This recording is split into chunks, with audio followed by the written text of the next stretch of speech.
आगे आगे वो डंडा लाने के लिए छत पे चढ़ा था। छत के ऊपर जैसे ही मैं तड़पड़ा वैसे ही वो छत के ऊपर चढ़ा। उसी के पीछे वो डंडा पकड़ने के लिए कि तुम मेरे मामा को मारोगे, उसी के पीछे वो चढ़ी। और हम लोग जब तक ऊपर चढ़ते चढ़ते जब तक वो नीचे गिर गए। मतलब उसी दिन सारा घटना घटी? जी उसी दिन सर, उसी दिन सारी घटना हुई। उन्हीं के घर के पास, उन्हीं के ब्लॉक में ही हुई। हम लोग उनके घर और ऊपर वो दोनों लोग चढ़े, ऊपर उसने धक्का दे दिया उसको। दिमाग सिर्फ मेरे बच्चे से, क्योंकि मैंने अपना बच्चा खोया है बस। और अभी मुझे सिर्फ न्याय पहले चाहिए। जब वो मिलेगा तब मैं बताऊंगी कि सर मुझे क्या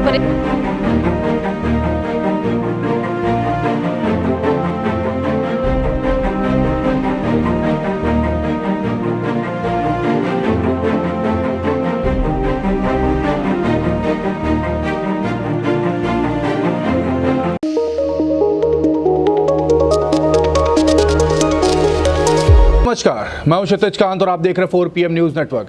बता दें आपको, राजधानी लखनऊ में एक बड़ी घटना बीते मंगलवार को घटी, जिसने पूरे राजधानी लखनऊ को ही नहीं पूरे हिंदुस्तान को हिला कर रख दिया। घटना ऐसी कि रोंगटे खड़े हो जाएं। निधि गुप्ता हत्याकांड बीते मंगलवार को होता है और आरोपी भाग जाता है।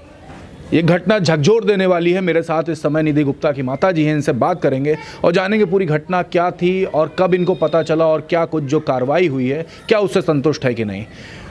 माता जी, हम सबसे पहले तो नाम जानना चाहेंगे आपका। लक्ष्मी गुप्ता। ये जो पूरी घटना थी क्या थी, कब आपको इसके बारे में पता चला? मुझे सर मंडे की शाम को, सोमवार की शाम को मेरी बेटी पार्लर सीख रही है। वो सीख रही थी, वो शाम को 5:30 बजे पार्लर से छूटती है। तो मेरा भाई उसको लेने गया था, तो वहाँ पे उस लड़के को खड़ा देखा पार्लर के बाहर। लड़की पार्लर के अंदर थी, उसको बाहर देखा। तो मेरे भाई ने उसको मतलब पकड़ने की कोशिश की, लेकिन वो भाग गया वहाँ से। फिर जब मेरी लड़की पार्लर के बाहर निकल के आई तो उसको लेके आया घर। उसने मुझसे बताया, दीदी ऐसी ऐसी बात है। वहाँ पे वो खड़ा देखा मैंने उसको। तो हम उस समय उसको, हमने लड़की को भी अपनी गुस्सा कि वो लड़का वहाँ पे क्यों खड़ा हुआ, हाँ क्यों, किस रीज़न से वहाँ पे वो खड़ा। तो मैंने उससे सारी बातें पूछी, हाँ लेकिन फ़िलहाल पहले तो उसने मुझे बताया नहीं। हाँ डर गई थी कि मम्मी गुस्सा करेंगी, इसीलिए उसने मुझे कुछ नहीं बताया। फिर दूसरे दिन हाँ दोपहर में उसने मुझे मेरी बड़ी बेटी है उसको बताया कि मम्मी वो दीदी मुझे वो कई दिन से परेशान कर रहा है। कहता है मेरा वीडियो वायरल कर देंगे, मेरे पास वीडियो तुम्हारी ये है, तुम मुझसे शादी नहीं करोगी तो मैं जान दे दूँगा या मैं तुम्हारी जान ले लूँगा। ये बातें उसने मुझे बताई। फिर भी मैंने अपने बच्चे को समझाया है और मैं उनके घर कोई शिकायत लेके नहीं गई। ये बात अपने घर में मेरे दोपहर भर यही बातें चलती रही। अपने बच्चे को ही मैं समझा रही थी। फिर शाम के टाइम 5 साढ़े 5 बजे के करीब में वो मेरी छोटी बेटी दुकान पर सामान, दूध का पैकेट लाने गई थी। वहाँ पे वो लड़का खड़ा था। वहाँ पे उस लड़के ने बोला कि मैं तुम्हारे मामा को मारूंगा, तुम्हारे मामा की गाड़ी में मैं आग लगा दूंगा। इतनी बात उसने बोला। तब वो मेरी छोटी लड़की ऊपर आई, मुझे बताया कि मम्मी वो नीचे ऐसे ऐसे कह रहा है। तब मेरे गुस्सा बहुत है, लेकिन फिर हम लोग आगे आगे मैं गई, मेरे पीछे पीछे मेरे तीनों बच्चे गए हैं। मेरी वो भी लड़की गई थी जिसकी डेथ हुई है, वो भी मेरे पीछे पीछे गई। कहाँ गए थे आप लोग? उसके घर गए थे हम लोग शिकायत। मैंने कहा लड़के का पहले नाम बताते। लड़के का नाम सूफियान है जी। सूफियान के घर हम लोग पहुँचे। वहाँ पे मैं ही पहले आगे गई। मैं फिर मेरे पीछे मेरा भाई, मेरी दोनों बेटियाँ, हम 4 मेंबर वहाँ पे उनके घर पे गए। 4 पे वहाँ पे उनके मम्मी पापा और भाई, बड़ा भाई और बहनें मौजूद थी। वो लड़का उस समय वहाँ पे नहीं था। हाँ, और क्या बोलते हैं, फिर उसके थोड़ी बार हम लोगों में कहा सुनी होने लगी है कि तो मेरी बड़ी, जिस लड़की की डेथ हुई निधि गुप्ता की, निधि गुप्ता ने कहा उनकी मम्मी से कि आंटी जी आप अपने लड़के को समझा लीजिए। मेरी मम्मी मुझे समझा रही हैं, आप अपने लड़के को, वो मेरा पीछा करता है, मुझे बहुत परेशान करता है, मेरी बहुत बदनामी हो रही है। हाँ, उसने ये इतनी बात बोली। फिर उसी के थोड़ी देर बाद उनके पापा बोले कि जो है बदनामी हो रही तो शादी कर लो। तब हम बोले, हमने कहा कि क्या मेरे हिंदू लड़कों में लड़के मर गए हैं जो हम शादी कर दें तुम्हारे यहाँ। इतनी बात पे हम लोगों की बहस बढ़ रही थी। तो मेरा भाई था, उससे भी बहस बढ़ रही कि इनकी औकात हो तो शादी करके ये देखें। हाँ, यही सब बातें हम लोगों की बढ़ने लगी। तो फिर बहस विवाद हो गया। हाँ, बहस विवाद होने लगा वहाँ पे। फिर थोड़ी देर बाद वो लड़का आता है, उसके पापा ने उसको बुलाया कि हाँ आके आमना सामना करो आके। तो वो लड़का आता है। फिर वहीं पे वो गाली गलौज देने लगा, बोला मेरे पास वीडियो है। तो मैंने बोला वीडियो है तुमको दिखाओ, तुम अभी दिखाओ हैं। तो फिर बोला कि जो है क्या बोलते, मेरे भाई को गाली वाली देने लगा, उसका कॉलर पकड़ लिया उसको मारने के लिए कि मैं मामा को मारूंगा। तब तक मेरी जो निधि गुप्ता ने कहा कि तुम मेरे मामा को मारोगे। आगे आगे वो डंडा लाने के लिए छत पे चढ़ा था, छत के ऊपर जैसे ही मैं तड़पड़ा वैसे ही वो छत के ऊपर चढ़ा। उसी के पीछे वो डंडा पकड़ने के लिए कि तुम मेरे मामा को मारोगे, उसी के पीछे वो चढ़ी। और हम लोग जब तक ऊपर चढ़ते चढ़ते जब तक वो नीचे गिर गई। मतलब उसी दिन सारा घटना घटित हो गई? जी उसी दिन सर, उसी दिन सारी घटना हुई। उन्हीं के घर के पास, उन्हीं के ब्लॉक में ही हुई। हम लोग उनके घर और ऊपर वो दोनों लोग चढ़े, ऊपर उसने धक्का दे दिया उसको। वो जब तक मैं ऊपर चढ़ती चढ़ती लड़की के अपने पीछे पीछे, जब तक वो इधर गिरी पड़ी थी। अच्छा, ये जो घटना थी ये पहली बार ही आपको पता चला था कि इस तरीके पीछा कर रहे हैं, पहले भी शिकायतें की उसने? नहीं, इस पहले हमें कोई बात नहीं पता थी सर, हमें कोई बात नहीं मालूम थी। हमें जब मेरी लड़की ने मुझे बताया तब मैं गई। ये मतलब पूरा वारदात जो है 48 से 72 घंटे के अंदर पता चलने के बाद बिल्कुल मुझे पता चला। फिर भी मैं उसके घर अपने बच्चे को ही मैं समझाई, अपनी लड़की को ही मैंने बोला, समझाया। लेकिन जब उसने धमकी दी कि मेरे भाई को मारेगा, तब मुझसे बर्दाश्त नहीं हुआ, तब मैं गई उसके घर। अच्छा, इसके बाद पुलिस की कार्रवाई होती है, लड़का फरार हो जाता है, घर पूरा बंद हो जाता है। 400 से 500 मीटर दूर पे ही लड़का मिलता है, पैर में गोली मारी जाती है, लड़का गिरफ्तार कर लिया था। ये जो पूरी जो कार्रवाई जो हुई पुलिस की और या उसके बाद जो लगातार कार्रवाई हो रही है, इससे क्या आप संतुष्ट हैं? संतुष्ट है। उसको मेरे पकड़ के लेके आए। अब उन्होंने क्या कहाँ से लेके आए, कैसे लेके आए, मुझे नहीं पता सर, लेकिन मैं संतुष्ट हूँ क्योंकि वो पकड़ा तो गया। मेरी लड़की जान से चली गई, लेकिन अब उसको संतुष्ट इसलिए जब होंगी, जब उसको कड़ी से कड़ी सज़ा मिलेगी, फांसी मिलेगी, तब मेरी संतुष्टि और ज़्यादा होगी। क्या कुछ पूरी कार्रवाई चाहती हैं? हम पूरी कार्रवाई चाहते हैं कि उसको, मेरी लड़की तो चली गई, वो तो वापस आएगी नहीं, तो वो क्यों ऐसे जिंदा घूम रहा है? वो उसको भी तो सज़ा मिलनी चाहिए, वो भी साथ में जाए। जब मेरा बच्चा नहीं है तो उसका, वो अगर आज जिंदा रहेगा तो कल किसी और के साथ भी कुछ कर सकता है। तो मेरी सरकार से बस अभी तो मुझे संतुष्टि सिर्फ उसको पकड़ा गया है। जिस दिन पूरी संतुष्टि मिलेगी, जब उसको सजा, फांसी मिलेगी। इसके बाद लगातार कई हिंदू संगठन भी सक्रिय होते हैं, आके मदद की बात करते हैं, सरकार भी मदद की बात करती है। क्या कुछ मदद अभी तक मिले या आश्वासन अभी तक मिले आपको? जी सर, हमको आश्वासन सब दे रहे हैं सर। मुझे पहला इंसाफ और आखिरी इंसाफ पहले अभी यही चाहिए, फिर उसके बाद मेरी क्या स्थिति है क्या नहीं वो मैं बाद में सोचूंगी। अभी मेरा बिल्कुल दिमाग सिर्फ मेरे बच्चे से, क्योंकि मैंने अपना बच्चा खोया है बस, और अभी मुझे सिर्फ न्याय पहले चाहिए। जब वो मिलेगा तब मैं बताऊंगी कि सर मुझे क्या परेशानी है, क्या दिक्कत है, मैं अपना गुजारा कैसे करूंगी, कैसे नहीं करूंगी। अभी तो सिर्फ पहला और मेरा आखिरी क्वेश्चन यही है कि मेरी लड़की को न्याय मिले। अच्छा, एक बात और कर ले, आपका घर का खर्चा अभी पता चला कि आपकी बेटी के थ्रू ही होता था, आप लोग वर्क करते थे, आपके हस्बैंड भी नहीं, किस तरीके से खर्चा चलता था, अभी क्या हालात हैं? जी अभी तो मेरी पूरी फैमिली मेरे साथ में है, तो इसलिए सपोर्ट मेरी फैमिली वाले कर रहे हैं। खाना में बाहर, मैं 1-2 घर में खाना बनाने में जाती हूँ, उससे मेरा थोड़ा चलता था, और थोड़े मेरे बच्चे मेहनत करते थे, लड़की मेरी मेहनत करती थी, तब भाई बेचने जाता था, मोमोज़ लगाता है हजरतगंज में। तो हम लोग बस ऐसे, हमारा परिवार 3 परिवार, एक बेटी की मैंने शादी कर दी है, 3 लोग रहते तो मेरा चलता था। लेकिन अब आगे समस्याएं तो है ही है मेरे बच्चों के लिए, लेकिन फ़िलहाल पहला और आखिरी यही कि पहले मुझे इंसाफ मिले, फिर मैं बाद में उसका। अच्छा, अभी केस आपका लड़ने के लिए क्या कोई वकील वगैरह या न्यायालय में कौन हैंडल करेगा? हाँ जी, यहाँ आए थे मेरे बहनोई के एक जानने में है, वो भी लेके आए हैं, उनसे ही बातचीत हो रही थी। अभी मुझे सर अभी कुछ भी नहीं पता, अभी बिल्कुल मैं इस कंडीशन में नहीं हूँ कि मैं किससे लड़ूँ, मैं तो अपनी किस्मत से ही लड़ रही हूँ कि मेरे बच्चे ही मेरे जीने का सहारा थे, उन्हीं के सहारे हम जी रहे थे। अब आगे क्या होगा ये तो मुझे खुद नहीं पता। गवर्नमेंट सरकार से और जो पुलिस जो प्रशासन है उसे क्या अपील करेंगे आप?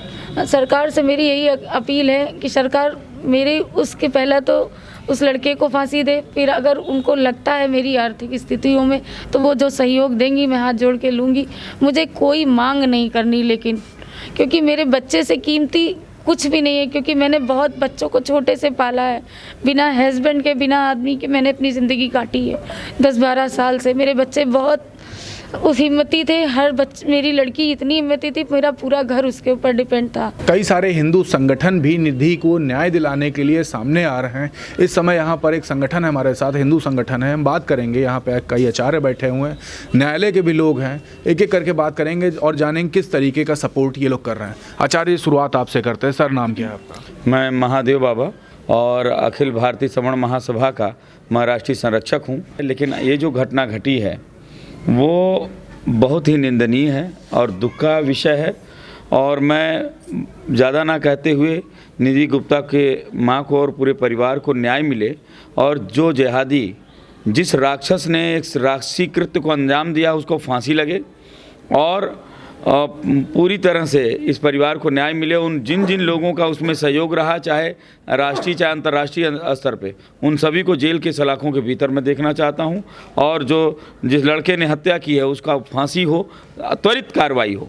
और साथ में मैं समस्त हिंदुओं को कहता हूं कि इस लब जहाज जैसे नासूर को सरकारों को इस पर चेतना चाहिए। मोदी जी, योगी जी इस पर तो कड़ी से कड़ी कार्रवाई करें और लाखों बेटियों का हमारी जान बचाएं, उनका इज्जत सम्मान बचाएं। बस। आचार्य जी, आपसे ही बात करें, किस तरीके का सपोर्ट फैमिली को आप करने वाले हैं? देखिए, हमारे पहले तो नाम बता दें। आचार्य कौशलेंद्र पांडे पूरा नाम है हमारा। हम लोग यहाँ पर जैसे ही सूचना मिली तुरंत आने का प्रयास करने लगे और आज हम फाइनली आए यहाँ पर परिवार की आर्थिक स्थिति को देखकर बहुत कष्ट हुआ। तो हमारी अखिल भारतीय सवर्ण महासभा के राष्ट्रीय अध्यक्ष जी, जो हाई कोर्ट में प्रैक्टिस भी करते हैं, हमने इनको ये आश्वासन दिया है अपने पूरे संगठन की ओर से कि हमारे संगठन के जितने लोग लॉ से जुड़े हुए हैं, विधि से जुड़े हुए हैं, न्याय से जुड़े हुए हैं, वो पूरे लोग इनके पूरे केस को निःशुल्क हैंडल करने का प्रयास करेंगे, जिससे इनको 1 रुपये का चार्ज नहीं किया जाएगा। और उस दरिंदे को जिसको सरकारी संरक्षण मिला हुआ है, हम तो ये कहेंगे, जब पैर में गोली मारी जा सकती थी तो सीने में क्यों नहीं मारी जा सकती थी? और सीने में भी गोली मारने का हम इंतजार कर रहे हैं। और अगर सीने में गोली नहीं मारी गई तो इसका मतलब है कि यहाँ के थानेदार, यहाँ के कोतवाल, यहाँ के एसपी, यानी गरीब को न्याय नहीं मिल सकता है। और गरीब को अगर न्याय नहीं मिल सकता है तो उसके लिए हम और हमारे साथ जुड़े हुए सारे लोग, हमारे संगठन से जुड़े हुए राष्ट्रीय अध्यक्ष जी स्वयं इस पूरे केस को हैंडल करेंगे, जिसका कोई चार्ज परिवार पर कोई नहीं दिया जाएगा। क्योंकि इनकी आर्थिक स्थिति नहीं है कि पहले तो इन्होंने अपनी कन्या को, अपनी बिटिया को खोया और फिर अब चल करके उन दरिंदों को फांसी दिलाने की मांग करें। फांसी जैसा कोई शब्द नहीं है, जैसों को तैसा। वहाँ पर जैसे पैर पर गोली आपने मारी, वहीं पर आप उनके सीने पर भी गोली उतार सकते थे। और हम तो इनकाउंटर का केवल इंतजार कर रहे हैं। अगर इन्होंने इनकाउंटर नहीं किया तो इसके लिए हम जो विधि से कार्रवाई हो सकेगी, जो से कार्रवाई हो सकेगी, वो तो करेंगे, लेकिन उसके लिए हम रोड पर भी उतरेंगे, उसके लिए हम अनशन करेंगे, उसके लिए हम धरना करेंगे, उसके लिए हम सरकार से यही मांग करेंगे। हम फांसी जैसी कानून को नहीं मांग करते हैं, हमको टिट फॉर टैट, जैसे को तैसा। उसने अगर हमारे बिटिया के साथ दुर्व्यवहार किया है तो उसके साथ हम दुर्व्यवहार ही करेंगे। देखिए, आचार्य जी काफ़ी आक्रोशित हैं। आपसे बात करूँगा, आपका नाम क्या है? मैं पंडित आशुतोष शुक्ला। आशुतोष जी, किस तरीके का सपोर्ट आप परिवार को करने वाले हैं? देखिए, चूँकि सभी लोग हमारे संगठन से हैं, आप चाहे महात्मा जी हों, चाहे आचार्य जी हों, हम लोग परिवार को सपोर्ट करने के लिए आए। और हमने ये कहा भी है कि आर्थिक सहयोग के साथ साथ हम इनको कानूनी प्रक्रिया में जो भी सहयोग होगा, क्योंकि मैं खुद भी एक अधिवक्ता हूँ, एक संगठन का राष्ट्रीय अध्यक्ष हूँ, तो हम लोग ज़रूर करेंगे। हकीकत है कि इनको दौड़ा के पैर में गोली नहीं, इनके पूरे घर भर को खड़ा करके वो बीच चौराहे पे गोली मारना चाहिए। इनके लिए फांसी जैसी कोई सज़ा नहीं भाई साहब। आप कितनों को फांसी दे देंगे? कितने लोगों को इस देश में फांसी हो जाती है?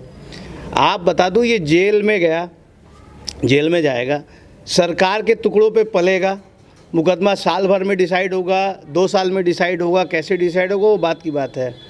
जब तक कोई सरकार एक सही उदाहरण नहीं पेश करेगी, जब तक कोई ऐसे टाइट कानून नहीं बने, या तो इस तरीके के कानून बने, लव जिहाद जैसे चीज़ों पे रोक लगना चाहिए। और अगर नहीं होगा, सरकार अगर नहीं इस चीज़ को संभाल पाएगी, तो भाई मजबूरी है, हमारे जैसे युवा, हमारे जैसे संगठन चलाने वाले, हमारे जैसे हमारे महाराज जी लोग हैं, हम लोगों को फिर अपने समाज को बचाने के लिए, अपने धर्म के बच्चियों और बेटियों को बचाने की जिम्मेदारी किसकी है? हमारी भी तो है। ये मैं बार बार कहा हूँ कि अगर हम लोग मजबूर हो गए तो शायद इस देश में बचेंगे नहीं है। अभी तक तो जैसे महाराज जी ने बताया कि 2 देश मिल गए, तीसरा देश मिलने का मौका नहीं मिलेगा भाई साहब। अच्छा, एक बात कर लूँ, इस तरीके की जब घटित होती है, तमाम हिंदू संगठन आगे निकल करके आते हैं, तमाम मीडियाबाजी होती है, उसके बाद धीरे धीरे करके मामले को ठंडे बस्ते में डाल दिया जाता है, उसके बाद कोई सुध लेने नहीं आता।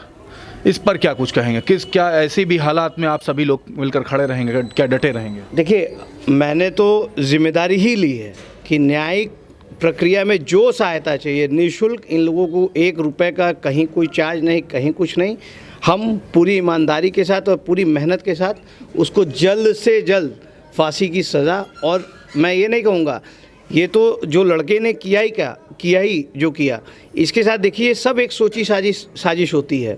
इसमें कहीं कोई दो राय नहीं कि उसके परिवार के लोगों का भी इसमें हस्तक्षेप है, उनकी भी मंशा है। और ये ऐसे लड़के का मन नहीं बढ़ा, ये मन बढ़ाया गया तब उसने छत से ढकेल दिया भाई साहब। तो इसमें मैं ये नहीं कह रहा हूँ सिर्फ लड़के, इसके परिवार के अन्य लोगों को भी अंदर जाना चाहिए। मैम आपका नाम क्या है? मेरा नाम बलजिंदर कौर है।